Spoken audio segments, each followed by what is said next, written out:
ஒரு சமயம் அரபு நாட்டு அரசர் கிருஷ்ணதேவராயருக்கு ஒரு அதிசய ரோஜா செடி ஒன்றை பரிசாக அளித்தார். அதை மன்னர் தனது தோட்டத்தில் நட்டு வைத்தார். சிறிது காலத்திற்கு பிறகு அந்த செடியில் இருந்து ரோஜா மலர்கள் மலர்ந்தன. அங்கு வந்த ராமனின் மகன் அதை பறித்து தனது தாய்க்கு பரிசாக கொடுக்க நினைத்து பூக்களை பறிக்க தொடங்கினான். பூக்களை பறித்து கொண்டிருக்கும் போது அரண்மனை காவலர்கள் பார்த்துவிட்டனர். அரண்மனை காவலர்கள் ராமனின் மகனை அரசர் கிருஷ்ணதேவராயரிடம் காண்பிக்க அழைத்துச் சென்றனர். செல்லும் வழியில் ராமன் காவலர்களை பார்த்து, என் மகனை எங்கே அழைத்து கொண்டு செல்கிறீர்கள் என்று கேட்டான். அவர்களோ, உங்கள் மகன் ரோஜா பூக்களை திருடிய போது அவனை நாங்கள் பிடித்துவிட்டோம். இப்போது அவனை மன்னரின் பார்வைக்காக அழைத்துச் செல்கிறோம். வேண்டுமென்றால் அவன் கைகளில் உள்ள திருடிய ரோஜா பூக்களை பார் என்று அவன் கைகளை காண்பிக்கச் செய்தனர். ராமனுக்கு என்ன செய்வதென்று தெரியவில்லை.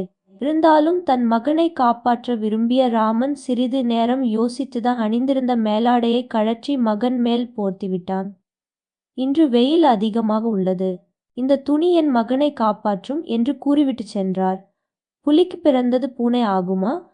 ராமன் மகன் தந்தை கூறியதை யோசிக்க தொடங்கினான்.